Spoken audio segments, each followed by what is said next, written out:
হয়, নিশ্চিতভাৱে যে ২০১২ চনত তেতিয়া চৰকাৰ আছিলে কংগ্ৰেছৰ চৰকাৰ আৰু কংগ্ৰেছৰ চৰকাৰৰ এটা সময়ৰ যিগৰাকী মন্ত্ৰী পৰিৱেশ আৰু বন পৰ্যটন বিভাগৰ মন্ত্ৰী আছিলে ৰকিবুল হুছেইন ডাঙৰীয়া চামগুৰি সমষ্টিৰ। আৰু সেই চামগুৰি সমষ্টিতে এটা বাঁহ হস্ত শিল্প এটা ইয়াত প্ৰকল্প সৃষ্টি হৈছিলে।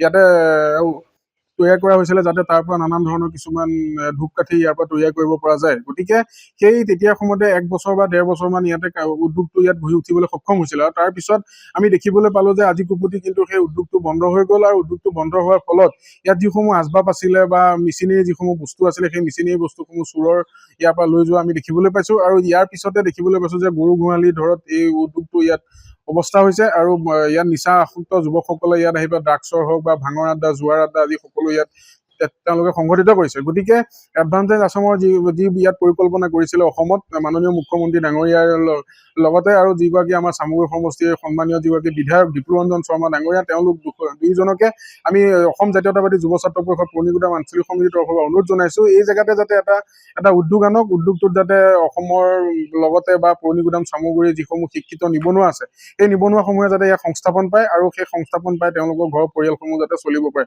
এইখিনি মোৰ কথা ক'বলগীয়া আছিল।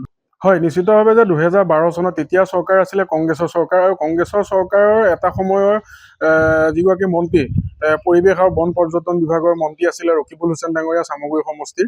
আৰু সেই চামগুৰি সমষ্টিতে এটা বাঁহ হস্ত শিল্প এটা ইয়াত প্ৰকল্প সৃষ্টি হৈছিলে। ইয়াতে তৈয়াৰ কৰা হৈছিলে যাতে তাৰ পৰা নানান ধৰণৰ কিছুমান ধূপকাঠি ইয়াৰ পৰা তৈয়াৰ কৰিব পৰা যায়। গতিকে সেই তেতিয়াৰ সময়তে ১ বছৰ বা ১.৫ বছৰমান ইয়াতে উদ্যোগটো ইয়াত ঘূৰি উঠিবলৈ সক্ষম হৈছিলে। আৰু তাৰপিছত আমি দেখিবলৈ পালো যে আজি কুপুতি কিন্তু সেই উদ্যোগটো বন্ধ হৈ গ'ল আৰু উদ্যোগটো বন্ধ হোৱাৰ ফলত ইয়াত যিসমূহ আচবাব আছিলে বা মেচিনেৰী যিসমূহ বস্তু আছিলে সেই মেচিনেৰী বস্তুসমূহ চোৰৰ ইয়াৰ পৰা লৈ যোৱা আমি দেখিবলৈ পাইছো। আৰু ইয়াৰ পিছতে দেখিবলৈ পাইছো যে গৰু গোহালি ধৰত এই উদ্যোগটো ইয়াত অৱস্থা হৈছে আৰু ইয়াত নিচা আসক্ত যুৱকসকলে ইয়াত আহি পেলাই ড্ৰাগছৰ হওক বা ভাঙৰ আড্ডা জোৱাৰ আড্ডা আদি সকলো ইয়াত তেওঁলোকে সংঘটিত কৰিছে। গতিকে এডভান্টেজ আছামৰ যি ইয়াত পৰিকল্পনা কৰিছিলে অসমত মাননীয় মুখ্যমন্ত্ৰী ডাঙৰীয়াৰ লগতে আৰু যিগৰাকী আমাৰ চামগুৰি সমষ্টিৰ সন্মানীয় যিগৰাকী বিধায়ক ডিপুৰঞ্জন শৰ্মা ডাঙৰীয়া তেওঁলোক দুয়োজনকে আমি অসম জাতীয়তাবাদী যুৱ ছাত্ৰ পৰিষদ পূৰ্ণিগুদাম আঞ্চলিক সমিতিৰ তৰফৰ পৰা অনুৰোধ জনাইছো এই জেগাতে যাতে এটা উদ্যোগ আনক, উদ্যোগটোত যাতে অসমৰ লগতে বা পূৰ্ণিগুদাম চামগুৰিৰ যিসমূহ শিক্ষিত নিবনুৱা আছে সেই নিবনুৱাসমূহে যাতে ইয়াত সংস্থাপন পায় আৰু সেই সংস্থাপন পাই তেওঁলোকৰ ঘৰৰ পৰিয়ালসমূহ যাতে চলিব পাৰে। এইখিনি মোৰ কথা ক'বলগীয়া আছিল। হয়, নিশ্চিতভাৱে যে ২০১২ চনত তেতিয়া চৰকাৰ আছিলে কংগ্ৰেছৰ চৰকাৰ আৰু কংগ্ৰেছৰ চৰকাৰৰ এটা সময়ৰ যিগৰাকী মন্ত্ৰী পৰিৱেশ আৰু বন পৰ্যটন বিভাগৰ মন্ত্ৰী আছিলে ৰকিবুল হুছেইন ডাঙৰীয়া চামগুৰি সমষ্টিৰ। আৰু সেই চামগুৰি সমষ্টিতে এটা বাঁহ হস্ত শিল্প এটা ইয়াত প্ৰকল্প সৃষ্টি হৈছিলে।